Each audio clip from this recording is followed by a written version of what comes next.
कचरा प्रबंधन में महिलाओं की भूमिका विषय पर एक कार्यशाला का हुआ आयोजन। नहीं किया कम तो निकट भविष्य में चारों ओर नजर आएंगे कूड़े कचरे के पहाड़। ट्रिपल आर का सिद्धांत अपनाना होगा। कचरा प्रबंधन में महिलाओं की भूमिका विषय पर आज एक कार्यशाला का आयोजन जिला जन कल्याण महासमिति झांसी एवं रानी झांसी फाउंडेशन के तत्वाधान में किया गया, जिसमें विभिन्न महिला संगठनों की प्रमुख पदाधिकारियों ने बड़ी संख्या में प्रतिभाग किया। कार्यशाला में IEC expert doctor Jitendra Kumar Tiwari ने कहा कि हमें अपने दैनिक जीवन में जितना हो सके उतना कम कचरा उत्पादित करना चाहिए। यकीन मानिए, अगर हमें जल्दी से ही इस ओर ध्यान नहीं दिया तो दिल्ली सहित कई महानगरों की भांति हमारे शहर में भी बड़े बड़े कूड़े के पहाड़ खड़े हो जाएंगे। छोटे छोटे प्रयासों से हम ऐसा कर सकते हैं। हमें ट्रिपल आर का सिद्धांत अपनाना चाहिए।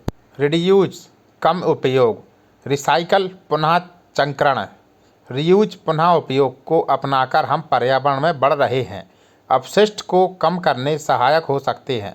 प्लास्टिक के उपयोग को कम करने का प्रयास करना चाहिए। प्लास्टिक की पानी की बोतलें खरीदने से बचें। इसके बजाय जब भी आप बाहर निकलें तो अपनी पानी की बोतल साथ रखें। प्लास्टिक स्ट्रॉ से दूर रहें और सीधा गिलास से पानी पिएं। प्लास्टिक के कप के बजाय स्टील या कांच के रूप का उपयोग करें और हर बार खरीदारी करने के लिए अपने हाथ कपड़े का थैला लेकर जाएं। पुराना टायरों का झोला के रूप में सबसे अच्छा इस्तेमाल किया जा सकता है, जो बच्चों के पसंदीदा टाइम पास में से एक है। यदि आपके पास कोई पुरानी लकड़ी बची हुई है तो आप उसे सर्दियों के दौरान घर में अलाव या जलाऊ लकड़ी के लिए उपयोग कर सकते हैं। आपके पुराने कपड़े जो उपयोग में नहीं हैं और आप उन्हें फेंकने की योजना बना रहे हैं तो आप इन कपड़ों को सिर्फ दान के उद्देश्य से गरीबों और ज़रूरतमंदों को दे सकते हैं। आप अपनी पुरानी किताब एवं नोटबुक गरीब बच्चों को दान कर सकते हैं ताकि वे भी अपने सपनों को पूरा करने के लिए पढ़ाई कर सकें।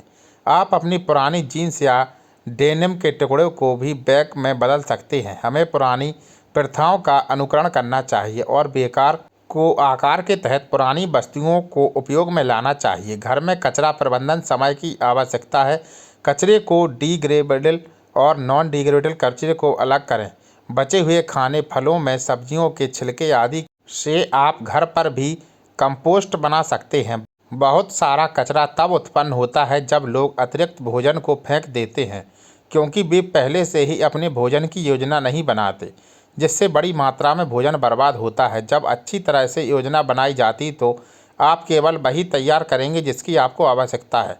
ऐसा करने से आप अपने मेहनत की कमाई भी बचा पाएंगे और अन्न की बर्बादी भी रोक सकेंगे। इस मौके पर जिला जन कल्याण समिति द्वारा स्वच्छता, पर्यावरण एवं जल संरक्षण हेतु चलाए जा रहे संकल्प 365 अभियान के तहत प्रकृति प्रेमी पर्यावरण मित्र के रूप में प्रशस्ति पत्र देकर सम्मानित किया गया। इस दौरान मालती चौधरी, सुधा जाटव, पुष्पा अनुरागी, संयोजिता नामदेव, संयुक्ता मिश्रा, नीसू यादव, वंदना साहू, मनु महाजन, सरिता सोनी के साथ कई माताएं बहनें मौके पर उपस्थित रहीं। मंच का संचालन ममता सिंह और आभार सत्येंद्र तिवारी ने व्यक्त किया। झांसी से राहुल उपाध्याय की रिपोर्ट। इस विषय पर आज कार्यशाला का आयोजन किया गया और इस कार्यशाला के माध्यम से तमाम जो कचरे हम लोग घर से उत्सर्जित करते हैं इसके बारे में विधिवत रूप से जानकारी दी गई। साथ ही ट्रिपल आर का सिद्धांत अपनाने के लिए कहा गया कि एक तो हम कम कचरा उत्पादन करें और यदि उसके बाद भी जो चीज़ ऐसी है घर पर हम ले आए तो हम उसका रिड्यूस करें, हम उसको रिसाइकिल करें। हम उसको जैसे मान लीजिए पहले हम लोग घर से अखबार आते थे, अखबार के हम लोग लिफाफे बनाया करते थे और अब लिफाफों की जगह पॉलीथीन प्लास्टिक ने ले ली।